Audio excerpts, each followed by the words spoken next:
S&P가 하루 새 3.5% 급락하며 2,600선대로 주저앉았습니다. 바닥물을 증시 추락에 투자자들은 충격에 빠졌습니다. 이제 좀 그만 내려갈 때도 되지 않았나 싶은데 오늘도 너무 많이 폭락해서 전쟁 난 거 아니냐고 할 정도로. 천정부지로 오르던 서울 아파트 가격이 1년 8개월 만에 하락세로 돌아섰습니다. 젊은 층이 빚을 내 많이 구입한 강북 지역 아파트 값의 하락세가 두드러졌습니다. 정경심 전 동양대 교수의 자녀 입시 비리와 사모펀드 의혹이 유죄로 인정돼 징역 4년형이 확정됐습니다. 조국 전 법무부 장관 재판에 미칠 영향과 대선에 미칠 파장까지 집중 분석합니다. 광주 아파트 붕괴 사고와 관련해 이미 무너진 201동 옆에 있는 203동 역시 천장이 아래로 쳐져 있는 것으로 드러났습니다. 실종자로 추정되는 매몰자 1명이 추가로 발견됐습니다. 코로나19 신규 확진자가 14,000명을 넘어섰지만 방역당국은 거리 두기를 더 강화하지 않기로 했습니다. 제로 코로나가 무의미하다는 발언도 나왔습니다.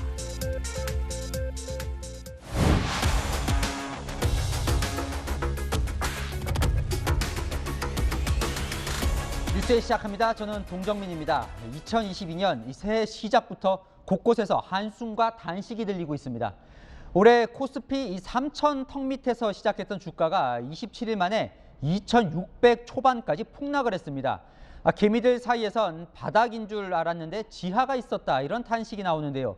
그도 그럴 것이 2020년 11월 이후 가장 낮은 수준입니다.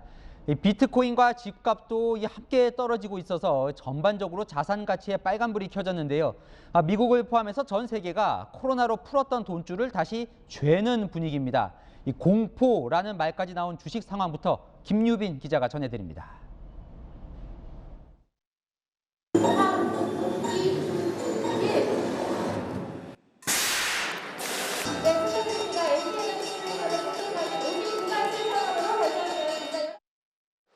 $114조 원 규모의 역대 최대 청약 증거금을 끌어모은 전기차 배터리 기업 LG에너지솔루션이 오늘 유가증권에 상장했습니다. 따상에 대한 기대감이 컸지만 시초가보다 15% 하락한 50만 5천 원에 장을 마감했습니다. 초반에 한 60만 원을 넘으면 팔려고 했는데 오늘 전반적으로 장이 너무 안 좋아서 한 50만 원을 넘었었을 때 이 정도면은 팔아도 괜찮겠다. 상장과 동시에 코스피 시가총액 2위로 올라섰지만 축제를 벌이기엔 국내 증시 상황이 좋지 않았습니다. 코스피 지수는 전날보다 3.5% 떨어진 2,614.49. 2,600선대로 주저앉은 건 지난 2020년 12월 이후 13개월 만입니다. 개인과 외국인은 각각 1,700억, 1조 6천억 원씩 순매도했습니다. 오늘 새벽 미국 연방준비제도 제롬 파월 의장이 3월부터 기준금리를 인상할 수 있다고 밝힌 게 영향을 미쳤습니다. 5거래일 연속 바닥을 모르고 떨어지는 증시에 투자자들은 충격에 빠졌습니다. 이제 좀 그만 내려갈 때도 되지 않았나 싶은데 오늘도 진짜 너무 많이 폭락해서 주변에서 뭐 전쟁 난 거 아니냐고 할 정도로 뭐 또 우량주들 이런 거 전부 다 지금 떨어지고 있어서 갖고 있기도 무섭고 팔기도 무섭고. 모레부턴 설 연휴로 긴 휴장까지 이어지며 외국인의 자금 이탈 현상이 더 심해질 것이란 우려가 나옵니다. 채널A 뉴스 김유빈입니다. 서울의 아파트 값이 1년 8개월 만에 하락세로 돌아섰습니다. 이 상승세가 꺾인 정도가 아니라 떨어진다는 건데요. 이 30대 영끌족들이 많이 샀던 강북 지역 하락세가 뚜렷합니다. 대출 금리는 오르고 집값은 떨어지고 영끌족들 고민이 깊어지고 있습니다. 안건우 기자입니다. 서울 아파트 시장이 하락세로 돌아선 건 2020년 5월 25일 이후 무려 1년 8개월 만입니다. 서울 아파트 가격은 0.01% 떨어졌습니다. 강북은 14개 구 모두, 강남은 11개 구 중 강동, 동작, 금천 3개 구가 하락했습니다. 이른바 영끌족이 앞다퉈 사들였던 중저가 아파트가 밀집한 노원구와 강북구가 0.03% 하락하며 가장 많이 꺾였습니다. 실제 노원구의 한 대단지 아파트의 경우 전용 면적 58제곱미터의 실거래가가 한 달 만에 6천만 원 떨어졌고 지난해 7억 7천만 원 신고가를 썼던 도봉구의 한 아파트도 지난달 1억 원 가까이 떨어진 가격에 거래됐습니다. 대출 규제의 금리 인상까지 덮치며 부동산 시장이 불어닥친 한파 때문입니다. 살려는 사람들은 아예 그게 지금 저 매수 시기가 아니라고 생각을 하고 있는 것 같고요. 매매가 안 되니까 내놨던 가격보다 호가를 좀 내리는 거죠. 전문가들은 현금 부자들이 많은 강남보다 서울 외곽 지역의 하락세가 두드러질 것으로 예상합니다. 영끌로 산 분들이 대부분이 이제 대출이 많이 끼어 있는 상태죠. 하락폭이 오히려 원래 이러면 안 되는데요. 노도 성적이 더 클 수도 있습니다. 부동산 시장이 하락 변곡점을 맞은 지금부터 양극화도 더 극명해질 거란 전망입니다. 채널A 뉴스 안건입니다. 조국 사태 2년 5개월 만에 오늘 나온 이 대법원의 최종 판결은 명확했습니다. 딸 입시했었던 표창장은 위조가 됐고 증거 은닉도 있었다. 조국 전 장관의 부인 정경심 전 교수의 자녀 입시 비리와 사모펀드 의혹은 원심대로 유죄로 확정났습니다. 쟁점이었죠. 동양대 PC의 증거 능력도 인정이 됐습니다. 정 전 교수 2024년 6월쯤 만기 출소할 예정입니다. 김민곤 기자입니다. 정경심 전 동양대 교수의 자녀 입시 비리와 사모펀드 의혹 관련 수사가 시작된 건 지난 2019년 8월. 남편인 조국 전 법무부 장관의 임명을 앞둔 시기였습니다. 수사 시작 2년 5개월 만에 대법원은 검찰이 기소한 혐의 대부분을 유죄로 판단하고 징역 4년형과 벌금 5천만 원을 확정했습니다. 딸 조민 씨 입시와 관련해 이른바 7대 스펙이 모두 허위라는 2심 판단을 유지했고 미공개 정보 이용 등 사모펀드 관련 혐의도 일부 유죄로 판단했습니다. 정 전 교수 측의 보석 청구는 기각됐습니다. 대법원은 동양대 PC의 증거 능력도 인정했습니다. 정 교수 측은 압수수색과 디지털 포렌식 과정에 참관하지 못했기 때문에 증거로 활용할 수 없다고 주장했지만 받아들여지지 않은 겁니다. 대법원은 PC 보관 관리 업무 담당자가 이미 제출했기 때문에 압수 과정에 하자가 없다고 설명했습니다. 재판 결과에 대해 정 전 교수 지지자들은 강하게 반발했습니다.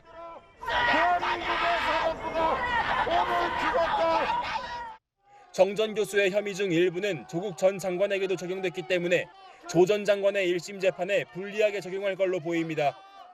조국 정경심 두 분의 또 다른 사건에 대해서 좀 집중적으로 또 재판을 준비해야 될 때라고 생각합니다. 조 전 장관은 대법원 선고 직후 자신의 SNS에 참으로 고통스럽다는 글을 올리기도 했습니다.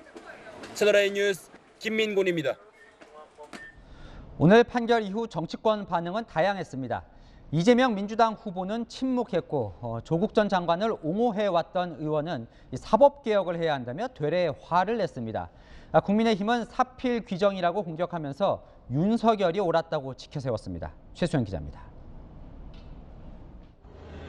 이재명 민주당 대선 후보는 정경심 전 동양대 교수에 대한 대법원 결정에 말을 아꼈습니다. 민주당도 공식 논평을 내지 않았습니다.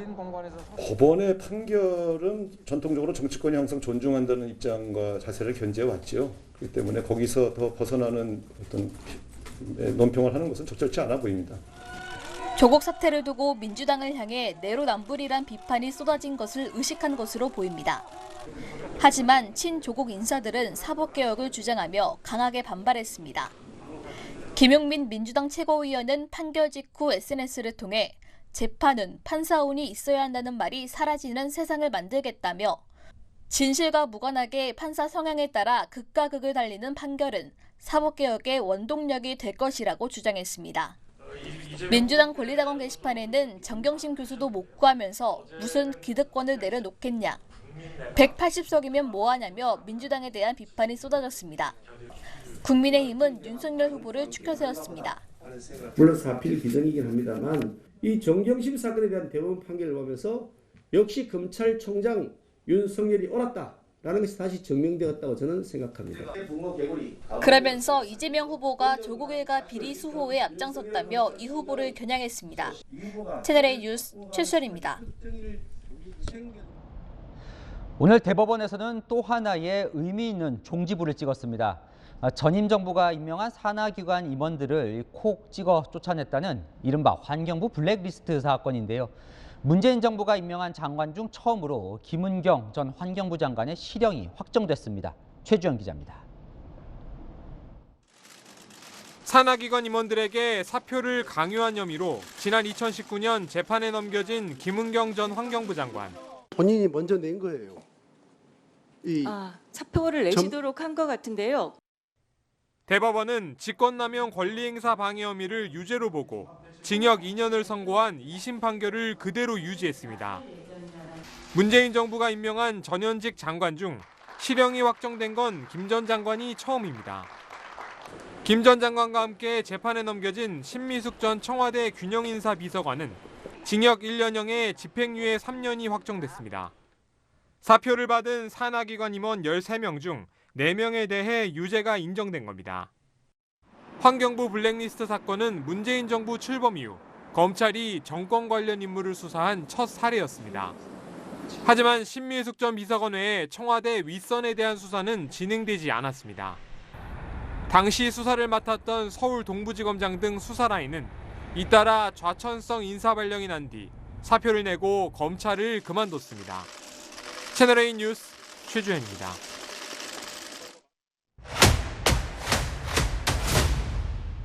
아는 기자 아자 시작합니다. 대법원 판결 그 이후를 정치부 이현수 기자와 살펴보겠습니다. 자, 먼저 오늘 이 조국 전 장관이 이 부인 정경심 씨 이 대법원 판결 이후 내놓은 그 반응부터 좀 볼까요? 네, 조국 전 장관은 부인의 유죄 판결이 나고 4시간 후에 SNS에 글을 올려서 자신의 심경을 드러냈는데요. 오늘 저녁 가족이 모여 따뜻한 밥을 같이 먹을 줄 알았는데 헛된 희망이 되고 말았다. 이런 실망감을 나타내면서도 이젠 대선에 집중해달라. 내 가족의 시련은 우리가 감당하겠다. 이런 의지도 내보였습니다. 명확한 사과는 없군요. 네, 여기서 이제 본인도 지금 이제 재판 중이잖아요. 네. 오늘 이제 대법원 판결이 영향을 미칠 텐데 여기서 시청자 질문이 하나 들어왔으니까 풀고 가죠. 네. 조국 전 장관 1심 재판이 왜 이렇게 늦어지는 거냐 이런 질문이 왔습니다. 네, 우선 오늘 대법원 판결이 조국 전 장관의 재판에 영향을 줄 수밖에 없다. 이런 게 우선 법조계의 반응입니다. 조국 전 장관 재판 현재 1심이 진행 중인데요. 쟁점이 일부 겹치기 때문입니다. 조교가 이미 제출한 동양대 PC를 증거로 인정할 거냐 이게 핵심인데 지난해 말 조 전 장관 1심 재판부는 동양대 PC를 증거로 채택하지 않겠다고 결정을 해서 검찰이 반발하고 재판부 기피 신청까지 했었죠. 오늘 대법원이 그 PC의 증거 능력을 인정했기 때문에 재판의 양상이 이전과 달라질 수 있다고 보는 겁니다. 또 오늘 대법원 선고로 정경심 전 교수와 조국 전 장관이 공모한 정황도 일부 인정이 돼서 영향을 줄 거란 관측이 나옵니다. 1심 판결이 조금 더 빨라질 수 있다 이런 얘기인 것 같고, 자, 두 번째 시청자 질문은 이겁니다. 오늘 이제 대법원 판결은 딸 조민 씨 입시 비리가 있었다는 거잖아요. 네. 그러면 이 조민 씨의 입학은 어떻게 취소가 되는 겁니까? 네, 오늘 대법원 판결을 우선 보면요. 조민 씨의 이른바 7대 스펙이 모두 허위로 판단된 거거든요. 조 씨가 졸업한 부산대 의학전문대학원은 지난해 8월에 조 씨의 입학을 취소하는 내용의 예정 처분을 내려놓은 상태였습니다. 대법원 확정 판결이 나온 만큼 부산대 의전원의 후속 행정 절차도 있을 것으로 보이고요. 또 의료법상 의사 면허를 얻기 위해선 의대나 의전원을 졸업하도록 돼 있는데요. 부산 의전원의 최종 결정에 따라서 의사 자격 여부도 결정이 될 것으로 보입니다. 이 조국 사태는 우리 사회를 이제 두동강냈던 사건이기도 한데 당시에 조 전 장관을 옹호했던 정치인들도 있잖아요. 오늘 어떤 반응을 내놨습니까? 네, 앞서 리포트에서 보셨던 사법개혁을 운운한 김용민 최고위원을 제외하고는 조 전 장관을 옹호했던 인물들 오늘 일단 침묵입니다. 추미애 전 장관도 김남국 의원 등도 아직 입장을 내지 않고 있습니다. 일단요, 조금 곤혹스러울 수도 있겠지만 이재명 후보 또 침묵을 했다고요. 네, 민주당 내 일각에서는 이번 주를 암흑 주간이다 이런 말까지 나오고 있는데요. 지난 화요일을 보면 윤석열 국민의힘 후보 장모의 요양급여 부정수급 사건이 2심에서 무죄 판결이 나왔죠. 민주당이 강하게 비판을 해왔었는데 1심 유죄 판결이 2심에서 무죄로 뒤집히자 민주당 논평하지 않고 침묵했습니다. 그리고 오늘은 조국 전 장관 부인 정경심 씨의 입시 비리 혐의, 또 김은경 전 환경부 장관의 환경부 블랙리스트 혐의 모두 대법원에서 유죄로 확정되고 실형이 확정됐습니다. 김은경 전 장관의 경우에는 문재인 정부 전 현직 장관 중 첫 실형이고요. 혐의도 블랙리스트, 즉 박근혜 정부의 문화계 블랙리스트 사건과 닮은 꼴이란 지적이 나와서 뼈아파하는 분위기입니다. 설 연휴를 앞두고 있어서 악재가 연이어 터지는 게 아니냐라는 반응입니다. 암흑이라고 아까 표현을 했는데 저 중에서도 뭐 가장 어둡게 생각하는 게 뭘까요? 네, 아무래도 조국 전 장관과 연결되는 정경심 전 교수의 유죄 판결입니다. 이재명 후보 지난해 말 채널A에 출연해서 이렇게 말한 적이 있었습니다.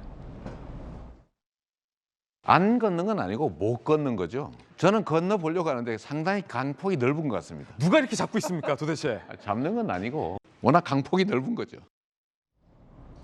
결국 또 이 조국의 강에 빠질 수 있다. 당내에선 이런 우려가 나오고 있는 건데요.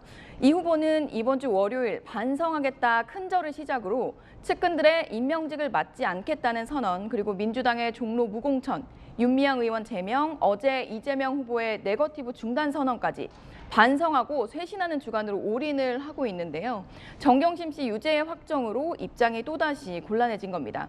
열성 지지층의 지지를 받고 있는 조국 전 장관 부부를 대놓고 비판할 수도 없고 그렇다고 옹호할 수도 없는 상황이 된 건데요. 설 연휴 직전에 지금 던지고 있는 승부수들이 수포로 돌아갈 수 있기 때문에 이 후보 최대한 언급을 삼가할 것으로 보입니다. 네, 잘 들었습니다. 정치부 이현수 기자였습니다. 자, 이재명 후보가 좀 관련된 의혹이기도 하죠. 성남FC 후원금 의혹, 그 수사를 지휘하던 차장검사가 돌연 이 사표를 낸 그 속보로 이어갑니다. 추가 수사가 필요하다는 박하영 차장검사의 보고를 이 박은정 성남지청장이 받아들이지 않았다고 알려지죠. 그런데 그 보고 횟수가 최소 7차례에 달했던 것으로 전해졌습니다. 이 상급청인 수원지검이 박은정 지청장을 면담 조사할 예정입니다. 이은우 기자입니다.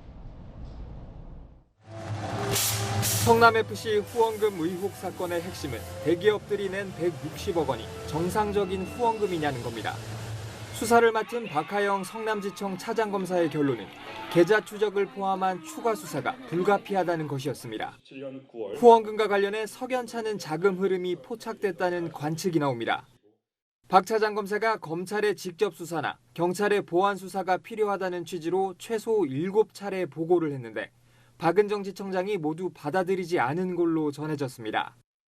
검찰 내부에선 박 지청장이 사건 기록을 살펴보겠다며 가져간 뒤 2달 동안 아무런 의견을 내놓지 않았다며 사실상 수사 방해라는 의견이 나옵니다. 수사팀 의견이 번번이 무시되자 박하영 차장검사가 항의성 사표를 낼 수밖에 없었다는 겁니다. 수사팀의 이런 기류는 박범계 법무부 장관의 설명과 온도차가 있다는 지적이 나옵니다. 보안 수사의 방향과 방법에 대한 견해 차이인 것으로 알고 있습니다. 단정 지을 수는 없는 사안이라고 생각합니다. 성남지청 측은 추가 수사 요구를 막았다는 의혹은 사실이 아니라는 입장을 유지하고 있습니다. 하지만 김호수 검찰총장은 상급청인 수원지검에 경위 파악을 지시했습니다. 수원지검은 조만간 박은정 성남지청장을 상대로 면담 조사를 할 예정입니다. 채널A 뉴스 이은우입니다. 국회에서는 오늘 민주당 송영길 대표가 쇄신안으로 내놨던 윤미향, 이상직, 박덕흠 의원에 대한 제명 논의가 시작됐습니다. 첫날부터 논의가 순탄치 않았는데요. 윤미향 의원실은 이 지지자들을 상대로 제명 철회 여론을 모으는 활동에 나섰습니다. 최성 기자입니다. 국회에서 윤미향 의원실에서 SNS에 올린 영상입니다. 윤 의원 제명 철회 청원을 독려하는 내용입니다. 제명 철회에 반대하는 분들과 함께 해주시면 고맙겠습니다. 일부 지지자는 윤 의원 제명을 추진하겠다고 한 송영길 민주당 대표의 제명을 촉구했습니다. 윤 의원은 오늘 본회의에는 불참했지만 어제 저녁 한 행사에 참석해 의정 활동에 대한 의지를 드러냈습니다. 윤 의원을 비롯해 무소속 이상직 의원과 국민의힘 박덕흠 의원 징계안은 오늘 국회 윤리특별위원회에 상정은 됐지만 첫날부터 삐걱거렸습니다. 최대한 다음 본회의 때까지는 서둘러서 좀 처리를 할 목표를 가지고 이것은 단순히 보여주기 위한 쇼에 지나지 않는다. 이 문제 지적을 하는 겁니다. 상대 진영 의원의 흠이 더 크다는 장외설전도 벌어지고 있습니다. 수사에 어떤 결과가 나온 것도 아니고 하기 때문에 송영길 대표가 박덕흠 의원을 거기 이름 넣은 거는 그냥 대중의 지탄의 대상으로 삼으려고 한 것 정도의 의미인 것 같고, 이상직, 윤미향 두 의원은 국회의원이 으로서의 권한을 행사한 것은 아니지 않습니까? 근데 이 박덕흠 의원은 그 국회의원에게 주어진 그 권한, 또 뭐 상임위원으로서의 권한, 이런 것들을 활용해서 국회의원 제명안 처리를 위해선 윤리특위 의결 후 본회의에서 전체 의원 3분의 2 이상 찬성이 필요합니다. 채널A 뉴스 최선입니다. 대선 후보들 움직임도 긴박해지고 있습니다. 이재명 민주당 후보는 계획돼 있던 경기도 일정을 중단하고 돌연 호남으로 향했습니다. 국민의힘 윤석열 후보는 청와대를 없애고 취임 첫날 정부 서울 청사로 출근하겠다는 공약을 내놨습니다. 마크맨 김성규, 조영민 기자가 후보와 함께했습니다. 이재명 더불어민주당 대선 후보가 경기도 순회 일정을 중단하고 급히 광주로 달려갔습니다.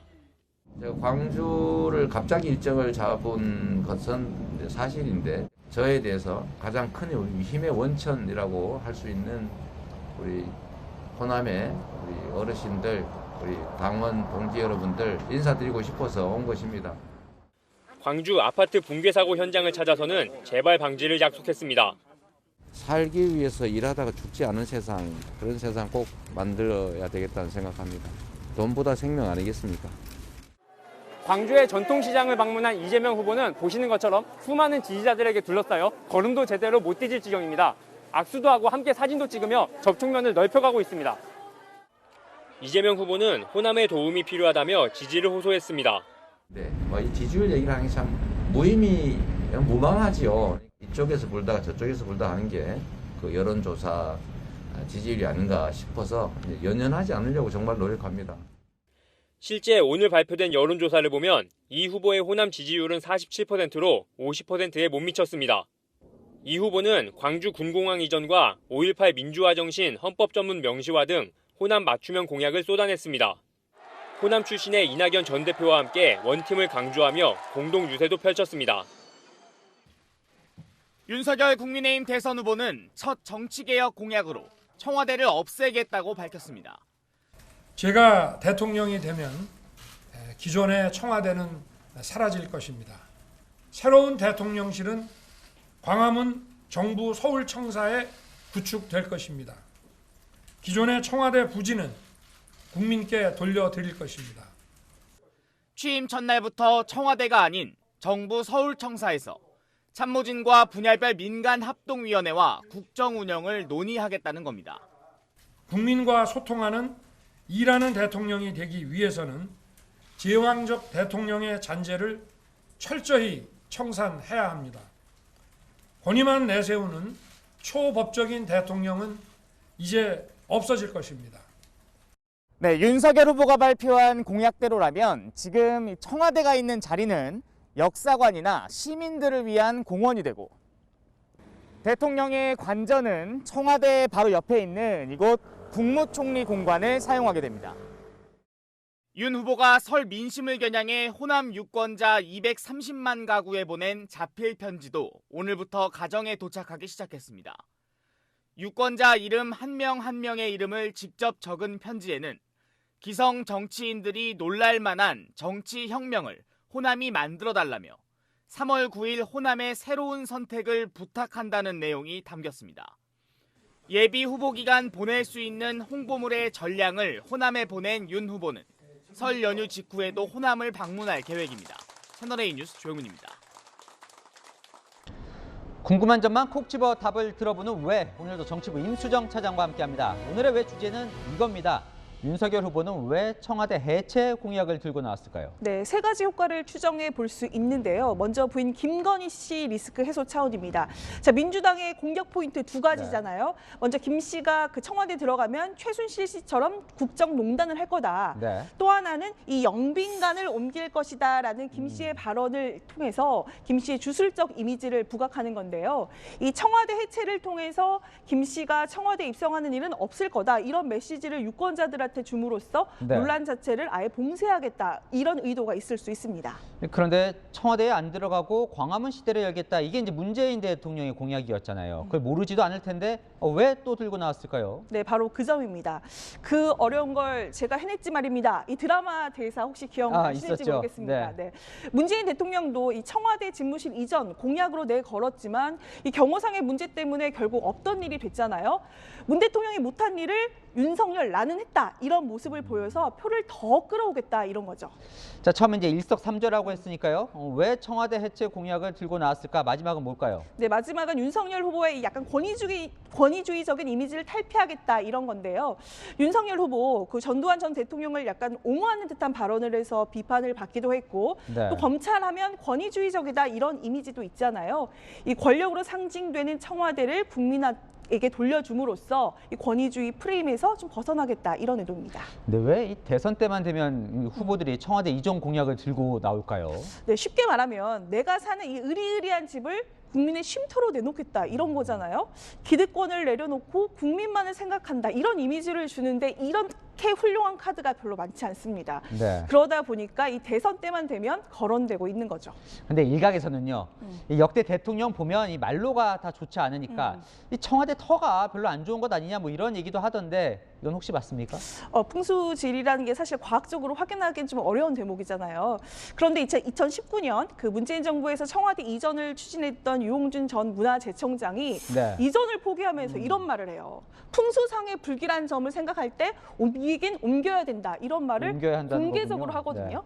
하거든요. 한마디로 이제 구체적인 근거를 대지는 않았지만 그 청와대가 풍수상 불길하다 이런 이야기를 이제 공개적으로 말하긴 한 겁니다. 자, 그래서 이번에는 청와대 이전 가능할 것 같습니까? 네, 사실 그 청와대 이전 공약 거슬러 김대중 전 대통령 시절부터 나왔거든요. 네. 번번이 무산됐기 때문에 이번에도 좀 지켜봐야 될 것 같습니다. 네, 뭐 이 공약은 취임 첫날 바로 지켰는지 알 수 있을 것 같습니다. 정치부 임수정 차장이었습니다. 앞서 주가 폭락으로 고통받는 개미들 소식 전해드렸는데 국민 5명 중 1명이 주식을 합니다. 그래서 윤석열 후보는 주식 양도세 폐지를, 이재명 후보는 장기 투자자 혜택 공약을 내걸었는데요.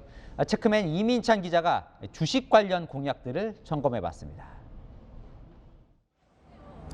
서울 여의도 한국거래소 앞입니다. 천만 개인 투자자 시대. 거래가 늘면서 제도 개선을 요구하는 목소리도 높아지고 있는데요. 투자자들의 목소리 직접 들어보겠습니다. 좀 많이 이익이 났을 때는 좀 많이 뛰어가는 건 괜찮은데 그렇게 막 좀 소액의 경우인데도 거기서 또 뛰어가는 건 조금 아닌 것 같다고 생각이 들어요. 공매도라든가 기업의 그 내부 정보를 이용해서 그 자기들끼리 그 어떤 그 불법적인 투자를 하고 불법적인 이익을 취하는 거, 이것은 제재를 해야 한다고 봅니다. 누리꾼들 사이에서도 외국인 놀이터 한국 증시 공매도 폐지시켜라 같은 요구가 나오고 있습니다. 여야 후보들이 주식거래 관련 공약들을 경쟁적으로 내놓고 있는 이유입니다. 1,000만에 이른다고 하는 우리 개인 투자자들께서 기업 성장의 과실이 주식시장에 참여하는 국민들께 제대로 돌아가지 못했습니다. 해외 선진국에 비하면 정말 너무 저평가돼서 관련 제도와 세제 혜택이 잘 정비되어야 할 것입니다. 이재명 후보는 장기 투자자 혜택 확대와 불법 공매도 처벌 강화를 내세우고 있습니다. 윤석열 후보는 주식 양도세 폐지를 앞세워 이른바 개미 투자자 표심 잡기에 나섰습니다.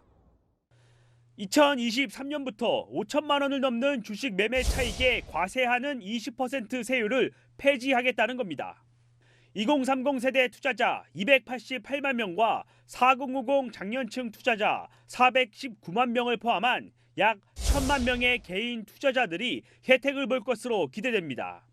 하지만 두 후보 공약의 구체성이 떨어지고 실현 가능성이 부족하다는 지적도 나옵니다. 이 후보가 약속한 장기 투자자 혜택 확대의 경우 얼마만큼의 혜택을 줄지 아직 구체적인 안이 나오지 않았습니다. 윤 후보가 공약한 주식 양도세 폐지를 위해선 국회 입법이 필요한데 과반 의석인 민주당 협조 없인 실현 가능성이 낮습니다. 채널A 뉴스 이민찬입니다.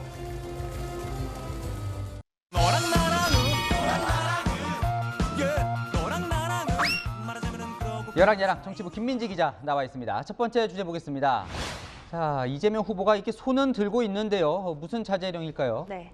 파란 점퍼 자제령입니다. 이틀 전 민주당 경기도당에서 당원들에게 보낸 문자 메시지를 보면요. 이 후보의 일정을 안내하면서 현장에 참석할 때는 평상복으로 이 파란 점퍼는 자제해달라고 요청했습니다. 자, 일단 한번 보죠. 실제로 이재명 후보 파란 점퍼를 입지 않았네요. 네, 이후에 경기도 유세 현장 모습을 보면요. 파란 점퍼는 거의 찾아볼 수가 없었습니다. 네, 이 파란색이 사실 이제 민주당을 상징하잖아요. 네. 그런데 입지 말라는 건데 사실 뭐 처음 보는 장면은 아니에요. 네, 아무래도 현 정부와의 차별화 때문이겠죠. 정권 교체를 바라는 여론을 의식한 것으로 풀이되는데요. 과거에도 유사한 사례가 있습니다. 자, 지난해 서울시장 보궐선거에서 당시 박영선 후보는 파란색 점퍼에서 하늘색의 당명은 뺀 옷으로 바꿔 입고 활동했고요. 또 박근혜 전 대통령 탄핵 이후인 2018년 지방선거에서 김문수 당시 서울시장 후보는 새누리당 상징의 빨강색이 아닌 흰색 점퍼를 입었습니다. 네, 참. 네, 다음 주제 보겠습니다. 네. 복통의 소독약, 배가 아픈데 소독약을 주면 잘못된 처방이죠? 네, 민주당의 쇄신안 중 하나인 이 86 용퇴론에 대해서 당 중진 이상민 의원이 그렇게 표현한 겁니다. 본질적인 걸 내놔야 되는데 너무 변죽을 올리는 거. 말하자면 배가 아픈데 발등에 소독약 바르면 되겠습니까? 586 싸잡아서 책임을 물으면 달라질까요? 오히려 트러블만, 갈등만 크게 유발돼서 소모적으로 흐를 수가 있다. 이상민 의원은 오히려 이견이 없고 패거리처럼 이렇게 진영 논리에 빠져 있는 거, 그게 이제 더 문제라고 지적을 했더라고요. 내부에서는 86세대보다는 일부 초선 의원들의 맹목적인 강성 이미지가 선거에 더 부정적이라는 얘기도 나오는데요. 예를 들어 친조국 성향의 초선 의원들의 언행이 중도층 표심에 마이너스라는 겁니다. 송영길 대표가 불은 붙였는데 따라오지는 않고 오히려 이 공방만 커지는 것 같기도 하네요. 네, 그 공방은 계속되고 있습니다. 시대적 과제 해결 완료하지 못한다면 집에 가실 각오를 하셔야 할 것입니다. 이것이 86세대의 소임입니다. 일정 부분 책임에 일단은 있을 거라고 생각됩니다. 세대 교체를 위한 쇄신안이 기대와는 다르게 세대 갈등으로 번지는 모양새입니다. 마지막 주제 보죠. 자, 후보들에게 조언을 한 원로는 누굴까요? 네, 먼저 김종인 전 위원장입니다. 윤 후보에게는요, 지나치게 2030에 집착하지 말라고 했는데요. 이준석 대표의 세대 포위론으로는 한계가 있다는 설명입니다. 또 어느 후보든 간에 수도권 민심을 잡아야 한다고도 덧붙였는데요. 근데 조언은 하는데 또 본인이 이재명 후보와 만날 수 있다 이런 얘기도 하더라고요. 네, 선거를 도와줄 수는 없지만 만나서 상식적인 얘기는 해줄 수 있다고 했습니다. 이준석 대표는 견제에 나섰습니다. 상식적이라는 발언이 무서운 발언들 많거든요. 당신은 안 돼 이런 얘기도 하세요. 이재명 후보가 어떤 기대치를 가지고 김종인 위원장 만난다면은 결과가 기대치에 못 미칠 겁니다. 이재명 후보에게 조언을 한 원로 이야기도 들어볼까요? 일정을 줄여라. 제가 떨어져 봐서 아는데 여기저기 발품 팔아서 뛰어다녀서 되는 게 대선이 아니거든요. 저 말 듣고 이제 찾아봤더니 이 후보 오늘 이제 하루 일정이 5개더라고요. 네. 근데 왜 일정을 줄이라는 겁니까? 그러니까 많이 다니는 것보다 국가를 어떻게 이끌지부터 숙고하라는 취지인데요. 원로들의 이런 조언은 특정 후보에게만 해당되는 건 아닐 겁니다. 차분히 최종 점검하는 시간 후보들 모두 가지면 좋겠네요. 네, 근데 이제 41일 남았으니까요. 시간은 다가오고 마음이 급하기도 하겠죠. 여랑야랑이었습니다.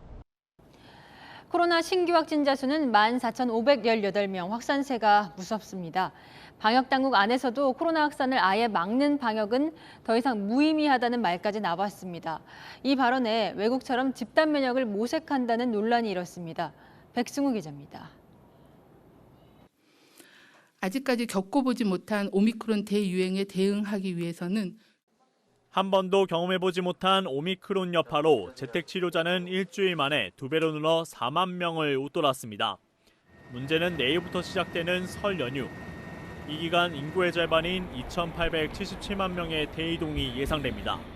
올해는 내려가기로 했거든요. 제가 안 움직인다고 해서 다른 사람이 솔직히 안 움직이는 것도 아니고.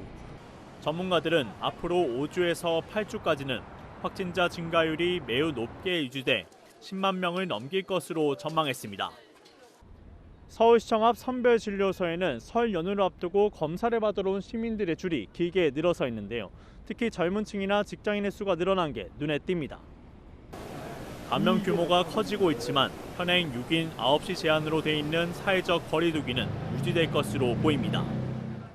손영래 중앙사고수습본부 사회전략반장은 더 이상 제로 코로나 정책 자체가 무의미하다고 판단된다고 말했습니다.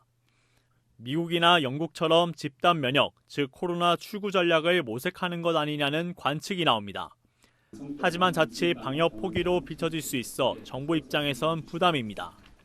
잘못 오해하면은 뭐 정부가 손 놓는다, 예방 사업 안 한다, 그렇게 오해할 수가 있어서 그 말이 좀 위험할 수 있다, 이런 생각이 들어요. 한 번도 경험해보지 못한 대유행과 2년간의 철통 방역 사이에서 당국의 고민도 깊어지고 있습니다. 채널A 뉴스 백수호입니다. 올해 명절에도 농어촌에서는 제발 귀성을 하지 말아달라는 목소리가 나오고 있습니다. 자녀들 대신 지역 청년들이 찾기도 합니다. 배유미 기자입니다. 청년들이 잘 익은 딸기를 들고 홀로 사는 어르신을 찾았습니다. 이번 설날 고향을 찾지 못하는 자식들을 대신해 이 지역 청년 농부들이 나선 겁니다. 안 봐도 좋다. 옷이 좋다. 딸기 같다. 의성에서 받은 사랑을 보답하기 위해서 어르신들께 선물을 저희가 조금 준비해봤습니다. 오미크론 확산을 우려한 지자체는 부모님들은 알아서 잘 챙길 테니 가족들은 제발 오지 말아달라고 호소합니다. 여러분들의 빈자리 채워드릴 테니까 고향 방문 자제해 주시길. 공원 묘지에 차례상이 차려졌습니다. 고향에 오지 못하는 향우들을 대신해 정성스레 음식을 올리고 헌화와 분향도 이어집니다. 지자체가 준비한 합동 성묘입니다. 국민들이 가족과 함께 자유롭게 성묘할 수 있었던 하나의 바람을 가져봅니다. 지역 곳곳엔 귀성 자제를 호소하는 현수막들이 올해도 등장했습니다. 주민들이 어르신의 안부를 살피고 명절 음식을 나누는가 하면 타 지역에 사는 가족들과의 영상통화를 할 수 있도록 돕기도 합니다. 잘 계셨던겨? 그래, 난 잘 있다. 건강하시대. 그래, 너도 모두 건강해라. 코로나 사태로 2년 넘게 명절 기간 멀리 떨어져 있게 된 가족들. 올 가을 추석은 달라지길 기원해봅니다. 채널A 뉴스 배윤입니다. 광주 아파트 붕괴 사고 속보입니다. 같은 아파트 다른 건물의 고층부도 처지는 현상이 발견됐습니다. 현장 취재 기자 연결합니다. 자, 김태형 기자, 천장이 처진 또 다른 아파트는 어디에 있습니까? 네, 무너진 201동과 같은 39층짜리 203동입니다. 바로 저 대각선에 있는 저 건물인데요. 이 사고를 조사 중인 국토교통부 조사위원회는 이 콘크리트가 타설된 꼭대기층 천장 부분이 아래로 좀 처져 있는 걸 확인을 했습니다. 혹시 만약에 201동처럼 뭐 무너지는 거 아니냐 이런 걱정도 있었는데요. 일단 국토교통부와 현대산업개발 측은 이 붕괴 가능성에 대해선 공식적으로 인정하지 않았습니다. 처짐 현상이 있는 건 맞는데 정밀 측정을 하고 보강을 하면 이 무너질 위험은 없다는 설명입니다. 앞서 현대산업개발은 안전상의 문제가 있으면 해당 아파트를 전면 재시공하겠다고 밝힌 바 있습니다. 네, 오늘 수색에서 또 다른 실종자가 발견됐다고요? 그렇습니다. 이 무너진 201동 건물 28층 2호 라인에서 이 세 번째 실종자의 이 신체 일부가 내시경 카메라로 확인이 됐습니다. 그제 27층에서 발견된 실종자를 구조하려고 28층에 있는 콘크리트를 치우다가 발견을 한 겁니다. 이들 두 사람의 신원도 일부 나왔습니다. 이 사고 당시 28층과 29층에서 설비와 벽돌 쌓기를 했던 남성입니다. 안타깝게도 생존 반응은 없는 것으로 알려졌습니다. 신원까지 확인은 됐지만 수습은 쉽지 않습니다. 이 콘크리트와 철근이 겹겹이 쌓여 있고 또 이 건물이 무너지면서 이 바닥에 균열이 생겨 중장비가 올라갈 수 없는 상황입니다. 결국 손으로 하나하나 걷어내며 밤샘 작업을 이어가고 있습니다. 지금까지 광주 신축 아파트 붕괴 현장에서 채널A 뉴스 김태형입니다. 50대 가장이 음주 뺑소니 차량에 치여 숨졌습니다. 그런데 채널A 취재 결과 뺑소니를 한 가해자는 대치동 학원 관계자였습니다. 설을 앞두고 아버지를 떠나보낸 가족들은 울분을 터뜨립니다. 홍지은 기자입니다. 도로 한가운데 옆으로 쓰러져 있는 흰색 트럭. 운전석 지붕은 아예 주저앉았고 앞유리 창은 산산조각 났습니다. 서울 서초구의 편도 4차선 도로에서 추돌사고 신고가 접수된 건 그제 새벽 5시쯤. 뒤따라오던 승용차가 1톤짜리 트럭을 들이받았고 트럭은 길 옆에 있던 교통표지판과 가로수에 잇따라 충돌한 뒤 전복됐습니다. 가해자가 아무 조치 없이 떠나면서 피해 차량과 피해자는 길가에 방치됐습니다. 시민의 신고로 출동한 구급대원들이 심폐소생술을 진행했지만 50대 트럭 운전사는 결국 숨졌습니다. 차를 버리고 도주한 40대 승용차 운전자는 6시간 뒤 주거지에서 붙잡혔습니다. 검거 당시 면허 취소 수준의 만취 상태였고 가로수를 친 줄 알았다고 진술한 것으로 알려졌습니다. 경찰은 추돌 사고 시점을 특정하기 위해 두 차량의 블랙박스를 분석하고 있습니다. 가해자는 서울 대치동학원에서 강사와 관리직으로 일하다 사고 직후 퇴사한 것으로 파악됐습니다. 유족들은 울분을 터뜨립니다. 빨리만 신고를 해줬어도, 사고 수습만 해줬어도 장례는 치르고 있지만 아무것도 이게 사실인지 거짓인지도 모르겠어요. 두 자녀를 키우느라 새벽부터 운전대를 잡았던 아버지 생각에 흐르는 눈물을 참지 못합니다. 내가 사랑했다고 말하려고 땅의 주인에 말하려고 생각 중이었는데 돌아가셨어요. 경찰은 승용차 운전자를 도로교통법 위반과 도주치사 혐의로 불구속 입건했고 추가 조사를 거쳐 구속영장을 신청할 예정입니다. 채널A 뉴스 홍지은입니다. 오늘은 산업 현장 참사를 막기 위해 만들어진 중대재해처벌법 시행 첫날입니다. 대기업도 그리고 중소기업과 영세업체들도 작은 사고라도 날까 바짝 긴장한 분위기였는데요. 혼란도 있었습니다. 이민준 기자가 현장 취재했습니다.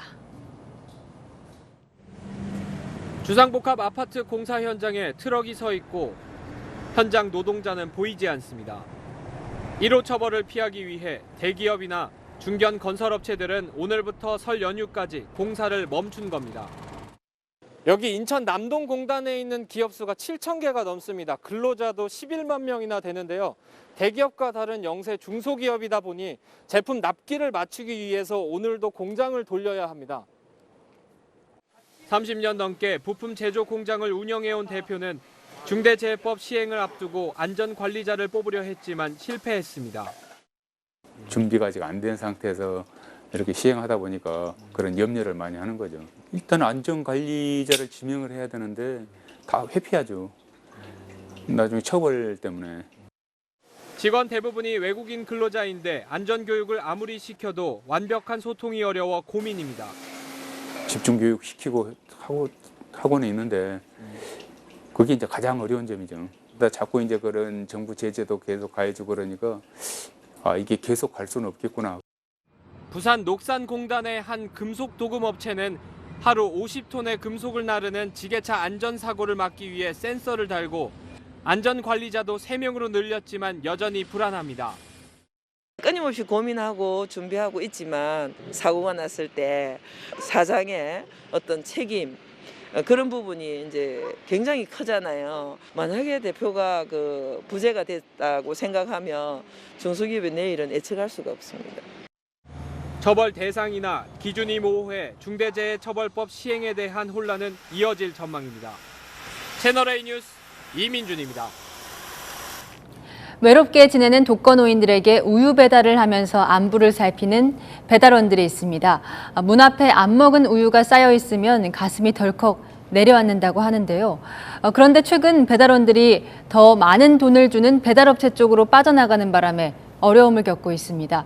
배달 현장에 제가 동행했습니다.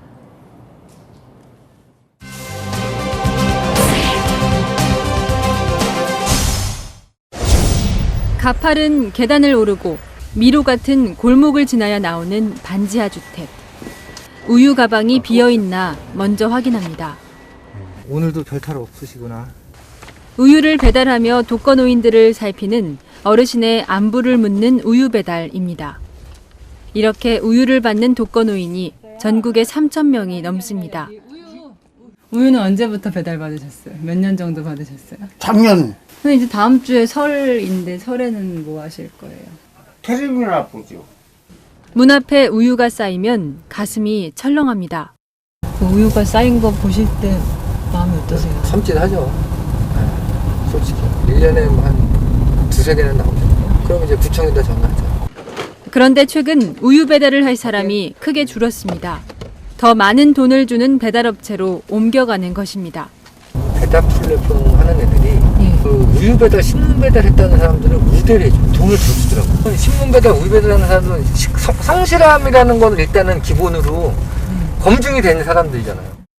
인력이 부족해 독거노인 가정에 2, 3일에 한 번씩 방문할 수밖에 없습니다. 내가 4시부터 깨면 이렇게 기척을 아는데 그때 벌써 다녀가셨어.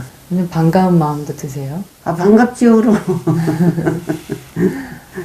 당연히 반갑지, 그러면. 코로나 이후 독거노인의 고립은 더 심각해졌습니다. 답답하지요. 좀 나가 다니고 싶어도 하도 방송을 보면은 못 나가겠어, 무서워서. 혼자 사는 것에는 익숙해졌지만 생을 마감한 후에도 홀로 방치될까 불안합니다. 늘 기도하는 게 하나님 나 혼자 살잖아요. 혼자 살다가 아름답게 혼자 갈 수 있게 좀 나 도와주세요. 그런다니까. 우유 배달을 시작하면 그 사람이 돌아가실 때까지 뭐 우리가 우유를 계속해서 배달해 드리는 거죠. 아니 이제 내가 죽었는데 나 죽은 것을 확인해 줄 수 있어서 마음이 편하다. 뭐 이런 식으로 말씀하시죠.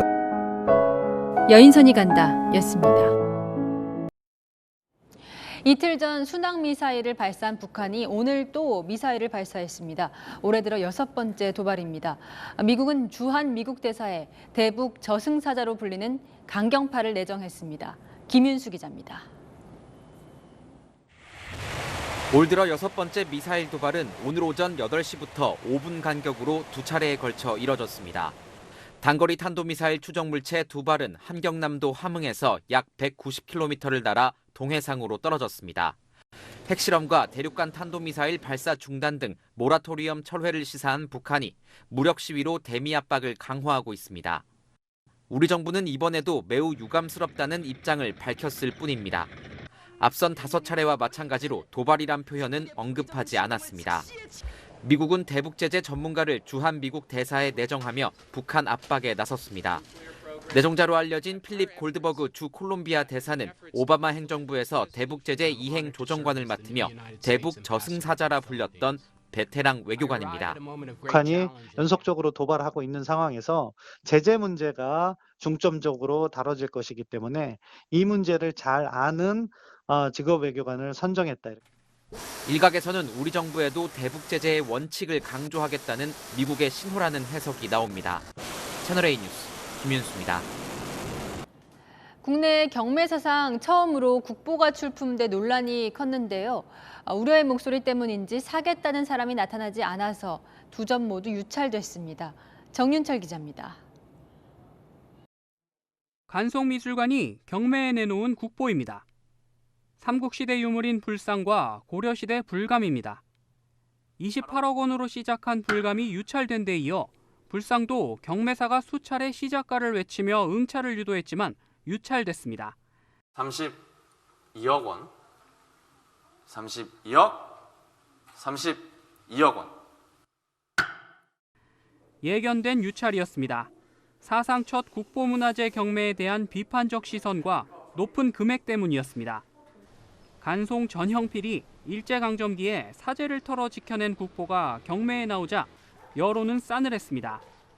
간송미술관은 재정난 탓에 불가피하게 경매를 하게 됐다고 밝혔지만 문화재의 실소유주가 재단이 아닌 간송의 손자인 전인권 간송미술관장으로 밝혀져 문화계 관계자들의 시선은 곱지 않았습니다. 간송미술관은 2년 전에도 보물을 경매에 내놓았다가 유찰돼 국립중앙박물관에 매각했습니다. 문화로 나라를 지킨다는 간송의 정신을 유산으로 삼는 간송 일가가 따가운 눈총을 받고 있습니다. 채널A 뉴스 정윤철입니다. 계절의 시계가 제자리를 되찾았습니다. 다시 찬바람이 불면서 중부와 경북 곳곳엔 한파특보가 내려졌는데요.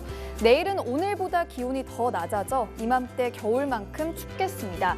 날이 풀렸다 추웠다 들쭉날쭉합니다. 면역력 관리 잘해주시기 바랍니다. 찬바람이 먼지를 밀어내면서 내일 오후부터는 공기가 깨끗해지겠습니다. 날은 다시 건조해지고 있는데요. 특히 전남 동부와 영남 지역은 건조특보가 내려진 만큼 불조심하셔야겠습니다. 내일 오후까지 울릉도와 독도엔 1에서 3cm의 눈이 오겠고요. 그 밖은 구름 많겠습니다. 내일 아침 서울은 영하 6도, 대구는 영하 3도로 오늘보다 2도에서 3도 정도 낮겠습니다. 한낮에는 서울이 3도를 보이겠습니다. 주말 아침엔 서울이 영하 8도까지 떨어지면서 무척 춥겠습니다. 설 당일엔 다시 기온이 오를 텐데요. 대신 수도권 등 서쪽 지역에 많은 눈이 내릴 가능성이 있습니다. 날씨였습니다. 입시 비리는 없었다. 조국 전 장관 기자회견을 자청해서는 아니라고 했죠. 국회 청문회에서도 아니라고 했습니다. 언론 의혹은 가짜 뉴스라고 했죠. 아니라는 조 전 장관 말 믿고 지지자들이 일어서서 나라가 갈렸습니다. 오늘 이 대법원은 입시 비리가 있었다고 마침표를 찍었습니다. 그러자 조 전 장관, 시련은 저희가 감당하겠다며 피해자처럼 말을 합니다.